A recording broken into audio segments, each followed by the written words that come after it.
Hello students, আমি Nitish sir জ্ঞানজ্যোতি coaching সেন্টারের পক্ষ থেকে তোমাদের প্রত্যেককে জানাই আরো একবার স্বাগত। তো স্টুডেন্টস, আজকে আমি তোমাদের সঙ্গে আলোচনা করব সিইউ সিসিএফ ফার্স্ট সেমিস্টার যারা যে সমস্ত ছাত্রছাত্রীরা মাল্টিডিসিপ্লিনারি কোর্স সিসি 1 হিসাবে হিস্ট্রি রেখেছো তাদের জন্য ভীষণ গুরুত্বপূর্ণ একটা ক্লাস, সেটা হচ্ছে ষোড়শ মহাজনপদ সম্পর্কে আজকে সংক্ষিপ্ত টিকা নিয়ে আলোচনা করব। ক্লাসটি শুরু করার আগে তোমাদেরকে বলছি, যারা ক্যালকাটা ইউনিভার্সিটি আন্ডার বিভিন্ন কলেজগুলোতে পড়াশোনা করছো তারা অবশ্যই আমাদের চ্যানেলটিকে সাবস্ক্রাইব করে পাশে থাকা বেল আইকন অল প্রেস করে দাও, যাতে নেক্সট টাইম থেকে কোনো ভিডিও আপলোড করলে তার নোটিফিকেশনটা তুমি সবার আগে পেতে পারো। এছাড়া যারা ভাবছো যে অনলাইনে আমাদের ক্লাস জয়েন করবে তারা অবশ্যই যোগাযোগ করবে আমাদের অফিসিয়াল নাম্বার 7076398606 নাম্বারে অথবা 6295916282 নাম্বারে।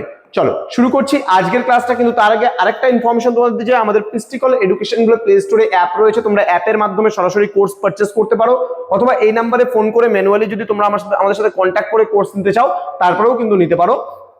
কোর্স ডিটেইলস কি আছে, নোটস প্লাস পিডিএফ তুমি পাচ্ছ যেটা টাইপিং করা সম্পূর্ণ, ডাউট ক্লিয়ারিং সেশনস পাচ্ছ, রেকর্ডেড ভার্সনে ক্লাসেস পাচ্ছ, দেন সাজেশনস পাচ্ছ, মক টেস্ট সিরিজ পাচ্ছ।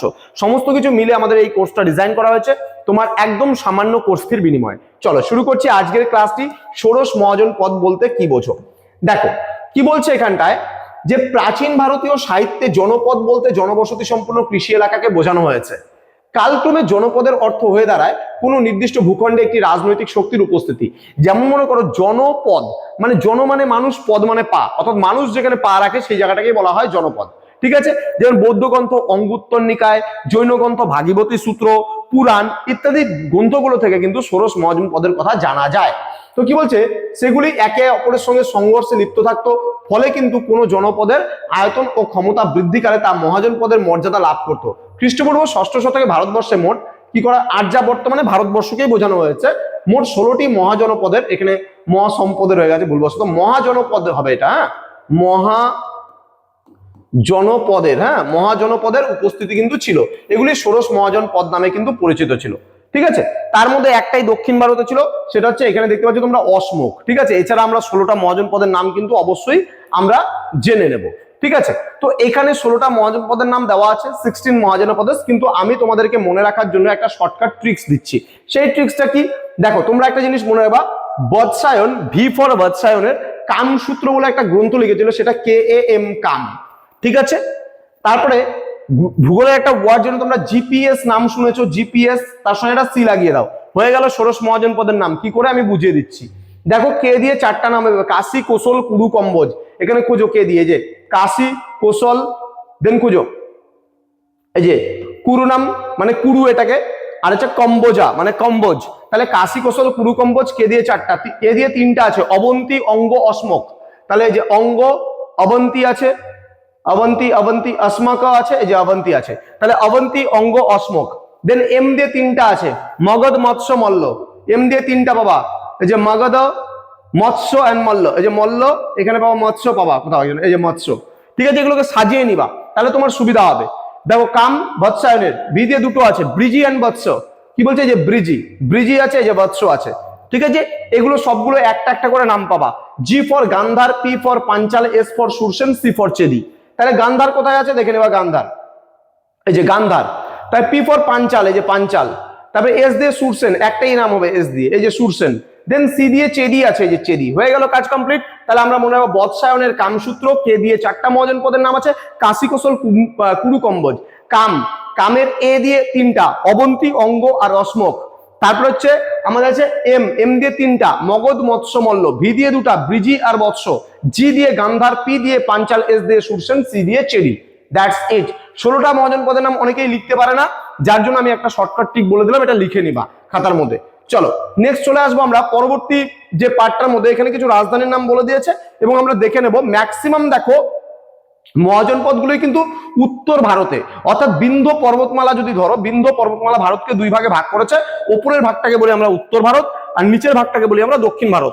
তার মধ্যে 15টা মহাজন পদই কিন্তু ছিল উত্তর ভারতে, কিন্তু একটা মহাজন পদ শুধুমাত্র অশ্মক, এই অশ্মকটাই কিন্তু ছিল দক্ষিণ ভারতে। তার মধ্যে এখানে বলা আছে কাশী, বারাণসীতে এর রাজধানী ছিল। কোশল, অযোধ্যা রাজধানী ছিল, অযোধ্যা বা রাজধানী ছিল শ্রাবস্তী, শ্রাবস্তী কিন্তু, হ্যাঁ শ্রাবন্তী বলবা না আবার কেউ। অঙ্গ, ভাগলপুর রাজধানী চম্পা ছিল। দেন এখন বর্তমানে এগুলো কিন্তু, হ্যাঁ এই যে কাশী বলতে এখন বর্তমানে বারাণসী। ঠিক আছে, কোশল এখন বর্তমানে যেটা অযোধ্যা নামে পরিচিত, ওর রাজধানী শ্রাবস্তী। অঙ্গ বলতে এখন বর্তমানে বিহারের ভাগলপুরকে বোঝানো হয়, এটা বর্তমান নাম, কিন্তু রাজধানী ওর চম্পাতে রয়েছে। মগধ, মগধ তুমি বিহারের রাজগীরে, গয়া, পাটনা অঞ্চলে পাবা। এই যে প্রথমে কিন্তু এর রাজধানী ছিল রাজগীর, পরে পাটলিপুত্রতে স্থানান্তর হয়েছিল। রাজগীরেতে এখনো যাবা, প্রচুর পরিমাণে বৌদ্ধ মন্দির টন্দির গুলো পাবা তুমি। ব্রিজি, বিহারের মুজফ্ফরপুর অঞ্চলকে ব্রিজি বলা হতো একটা সময়, এখন মানে তখন ওর রাজধানী ছিল বৈশালী, নাম ছিল ব্রিজি। মল্ল, এখন উত্তরপ্রদেশের গোরক্ষপুর জেলা নামে পরিচিত এটা, ঠিক আছে। তখনকার দিনে রাজধানী ছিল কুশীনগর এবং পাবা। নেক্সট বলছে চেদি, চেদি হচ্ছে বুন্দেলখণ্ডের পূর্ব দিকে অবস্থিত, এখন বর্তমানে মানে বর্তমান তো নয়, আগে যেটা রাজধানী ছিল সেটা হচ্ছে শুক্তিমতি। দেন নেক্সট হচ্ছে বৎস, বৎস, বৎস বর্তমানে এলাহাবাদ বলে, যেটা হচ্ছে গঙ্গা এবং যমুনার মিলিত প্রবাহ যেখানে মিলিত হয়েছে, সেই জায়গাটা বৎস নামে পরিচিত ছিল আগে। তার রাজধানী ছিল কোসাম্বি, কিন্তু এখন বর্তমানে সেই জায়গাটা এলাহাবাদ নামে পরিচিত ছিল। কুরু, যেটা ষোড়শ মহাজনপদে কুরু বলে আমরা যে জায়গাটা জানি, সেটা কিন্তু এখন বর্তমানে দিল্লি, এবং তার রাজধানী সেই সময় ছিল ইন্দ্রপ্রস্থ। তারপরে হচ্ছে পাঞ্চাল, পাঞ্চাল বলতে এখন রোহিলখণ্ডকে বোঝানো হয় বর্তমানে, এবং তার তৎকালীন রাজধানী ছিল কাম্পিল্ল। ঠিক আছে, আশা করি বুঝতে পেরেছো। চলে আসবো আমরা পরবর্তী স্লাইডে। পরবর্তী স্লাইডে আরো কয়েকটা মহাজনপদের নাম আমরা দেখতে পাচ্ছি এখানে। কি কি মহাজনপদের নাম রয়েছে? মৎস্য, মৎস্য বলতে রাজস্থানের জয়পুর, যেটাকে পিঙ্ক সিটি বলা হয়, ঠিক আছে। তো এখানে রাজধানী সেই সময় ছিল বিরাটনগর। নেক্সট সুরসেন, সুরসেন বলতে বর্তমানে মথুরা বলে যে জায়গাটাকে বোঝানো হচ্ছে, সেই জায়গাটা সেই সময় ছিল মথুরার রাজধানী। সুরসেনের রাজধানী কিন্তু মথুরা সেই সময়ও ছিল। নেক্সট অসমক, এটা গোদাবরী অঞ্চল বোঝানো হয়, এর রাজধানী ছিল পৌলা। নেক্সট অবন্তী, এটা এখন বর্তমানে মধ্যপ্রদেশে অবস্থিত, কিন্তু সেই সময় রাজধানী ছিল উজ্জয়িনী এবং মহেশমতি। ঠিক আছে, তোমরা মহেশমতি বাহুবলী মুভিতে শুনে থাকবে এই নামটা। নেক্সট বলছে গান্ধার, গান্ধার বলতে এখন বর্তমানে পেশোয়ার নামে পরিচিত সেই জায়গাটি, কিন্তু সেই সময় তক্ষশিলা যে জায়গাটা ছিল, তক্ষশিলা কিন্তু খুব নাম করা একটা, তক্ষশিলা বিশ্ববিদ্যালয় খুব নাম করা, সেই সময় রাজধানী ছিল গান্ধারের তক্ষশিলাতে। নেক্সট কম্বোজ, সর্বশেষ কম্বোজ আছে। কম্বোজ বলতে কাশ্মীরে এখন বর্তমানে যেটা অবস্থিত রাজাপুর, এর রাজধানী সেই সময় ছিল রাজাপুর, পশ্চিম কাশ্মীর আর কি, এখন বর্তমানে কাশ্মীর, এই কম্বোজ নামে যে ষোড়শ মহাজনপদটা আছে। নেক্সট বলছে এই মহাজনপদগুলির মধ্যে প্রধানত কৌশল, বৎস, অবন্তী, মগধ, এই চারটাই কিন্তু জয়লাভ করেছিল। আমি একটু আগে তোমাদের বললাম কে এ এম, কার কে এম, বৎসায়নের কামসূত্র, ভি ফর বৎসায়ন এর কামসূত্র। এবার দেখো এই যে চারটা, প্রথম সারিতে এই চারটা ছিল, পরে বলছিলাম আমি জিপি এসসি, এখানে বোঝার অনেক কিছু আছে। প্রথমে অনেকগুলো জনপদ ছিল, সেই জনপদগুলোর লড়াই হতে হতে, মারামারি হতে হতে টিকলো 16টা। এবার এই 16টার মধ্যে মারামারি হতে হতে টিকলো 4টা। এই 4টা মহাজনপদের নাম এখানে বলা আছে, দেখো কোশল বলা আছে, অর্থাৎ আমি এখানে কে দিয়ে 4টা নাম বলছিলাম, কাশী, কোশল, কুরু, কম্বোজ, তার মধ্যে টিকেছিল কে? কোশল টিকেছিল। নেক্সট অবন্তী, অঙ্গ, অসমক, এর মধ্যে অবন্তী টিকেছিল। মগধ, মৎস্য, মল্ল, এর মধ্যে মগধ টিকেছিল। এবং লাস্টে ব্রিজি বৎস, বৎসর মধ্যে এখানে বৎস টিকেছিল। হ্যাঁ, ব্রিজি বৎসর মধ্যে বৎস টিকেছিল। এই 4টা মারামারি করার পরে টিকেছিল কিন্তু এই 4টা মহাজনপদ, এটা ছিল অধিক শক্তিশালী মহাজনপদ। এবং তারপরে এই 4টার মধ্যে আবার মারামারি হতে হতে হতে হতে শেষ পর্যন্ত মগধ কিন্তু টিকেছিল, যেখানটায় কেন্দ্র করে এই মগধ কিন্তু সবার শেষে এটাকে নিয়ে সাম্রাজ্যবাদের সূচনা হয়েছিল এবং মগধের উত্থান হয়েছিল। এবং মগধকে কেন্দ্র করে পরবর্তীকালে মৌর্য এম্পায়ার, যে মৌরিয়ান এম্পায়ার আছে, সেই মৌরিয়ান এম্পায়ার কিন্তু বিকশিত হয়েছিল। তো আশা করি আজকের ক্লাসটা তোমরা বুঝতে পেরেছো। এবং তারপরে শুরু হলো রাজতান্ত্রিক শাসন, শুরু হলো রাজার শাসন শুরু হলো।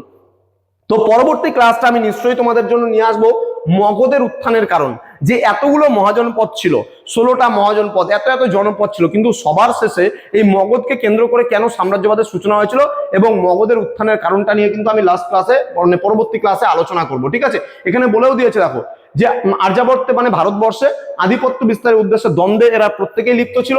শেষ পর্যন্ত দীর্ঘস্থায়ী সংঘাতে কিন্তু মগধ জয়লাভ করেছিল, এক সর্বভারতীয় সাম্রাজ্য প্রতিষ্ঠার দিকে অগ্রসর হয়েছিল মগধকে কেন্দ্র করে। তো আজকের ক্লাসটা এতটুকুই ছিল। তোমরা যারা এখনো চ্যানেলটিকে সাবস্ক্রাইব করোনি তারা অবশ্যই চ্যানেলটিকে সাবস্ক্রাইব করে রাখো, পাশে থাকা বেল আইকন অল প্রেস করে রাখো। যদি ক্লাসটি ভালো লেগে থাকে তাহলে অবশ্যই কমেন্ট বক্সে কমেন্ট করে জানাও যে স্যার আরো ক্লাস চাই। আমি কিন্তু খুব ইজিলি ভাবে, খুব অ্যাট্রাকটিভ করে তুলবো তোমাদের সামনে ক্লাসগুলোকে, যেন তোমরা আমাদের ক্লাসগুলো একবার দেখে নিলে পরীক্ষার সময় নিশ্চিন্তে কিন্তু লিখতে পারবে খুব ইজিলি ভাবে। এরকমই ট্রিক্সের মাধ্যমে, এরকমই সহজ সরল ভাষায় নোটসগুলোকে তোমাদের বুঝিয়ে দেবো। তো তোমরা যারা ভাবছো আমাদের সঙ্গে অনলাইনে যুক্ত হবে, তারা অবশ্যই আমাদের পিস্টিকল এডুকেশন বলে প্লে স্টোরে অ্যাপ রয়েছে, অ্যাপটা ইনস্টল করে নাও, গিয়ে দেখো, সেখানে দেখলেই যে কোর্সটা পারচেস করতে হবে এমন কোনো কথা নেই। আমি বলবো না প্রথমে কোর্স পারচেস করো, ক্লাসগুলো কন্টিনিউ দেখো, বন্ধু বান্ধবের সঙ্গে শেয়ার করো, সকলে মিলে ডিসাইড করো যে কে ভালো। তোমরা বিচার করো, প্রত্যেকের সঙ্গে বিচার করে দেখো যে কে তোমাদের ইজিলি ভাবে পড়াচ্ছে, কে ভালো পড়াতে পারছে, কে ভালো করে দেখাতে পারছে, আমাদের বিভিন্ন স্যার ম্যামরা কে ভালো লাগছে, কার ক্লাস ভালো লাগছে।